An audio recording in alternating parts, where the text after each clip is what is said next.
Supreme court ने कांग्रेस सांसद और लोकसभा में नेता प्रतिपक्ष राहुल गांधी के खिलाफ मानहानि के एक मामले में ट्रायल कोर्ट की कार्रवाई पर सोमवार को स्टे लगा दिया।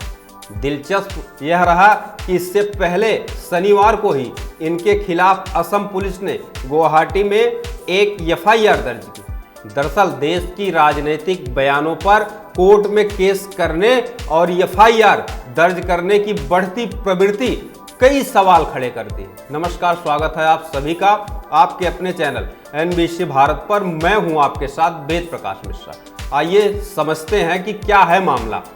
ऊपर जिन दो मामलों का जिक्र किया गया है उसमें राहुल के बयान राजनैतिक प्रकृति के, मानहानि के केस में राहुल गांधी के उन बयानों पर आपत्ति जताई गई है जिसमें उन्होंने कथित तौर पर बीजेपी सदस्यों को झूठा और सत्ता के नशे में डूबा बताया।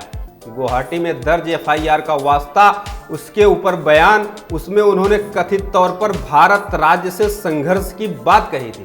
बात राहुल गांधी की हो या किसी अन्य नेता की, उनके बयानों से सहमत होना जरूरी नहीं है। यह दलील भी नहीं दी जा सकती कि बड़े राजनीतिक दलों के नेता देश के कानून से ऊपर हैं। अगर वह किसी कानून का उल्लंघन करते हैं तो कानूनी प्रक्रियाओं का सामना करने के लिए उन्हें तैयार भी रहना चाहिए। लेकिन जब किसी लोकतंत्र में राजनीतिक बयान को कानून व्यवस्था के सरकारी तंत्र के जरिए नियंत्रित करने का प्रयास होने लगे तो उसे अच्छा नहीं माना जाता है। दिक्कत यह भी है कि ऐसा अगर किसी एक पार्टी की सरकार में होने लग जाए तो दूसरे दल भी जहां उनकी सरकारें हैं वहां पीछे नहीं रहते हैं। पश्चिम बंगाल से लेकर के कर्नाटक तक ऐसे कई उदाहरण मिल जाएंगे जब सत्तारूढ़ दल नेता के खिलाफ कई टिप्पणियों पर एफआईआर दर्ज की गई।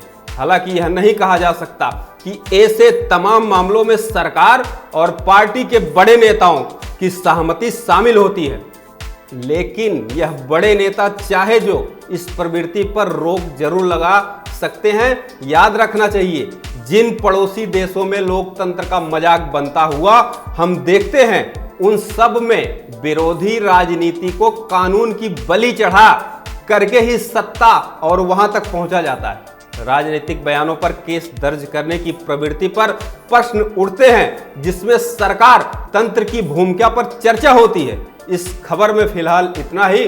देश और दुनिया की बड़ी खबरों के लिए देखते रहिए एनबीसी भारत।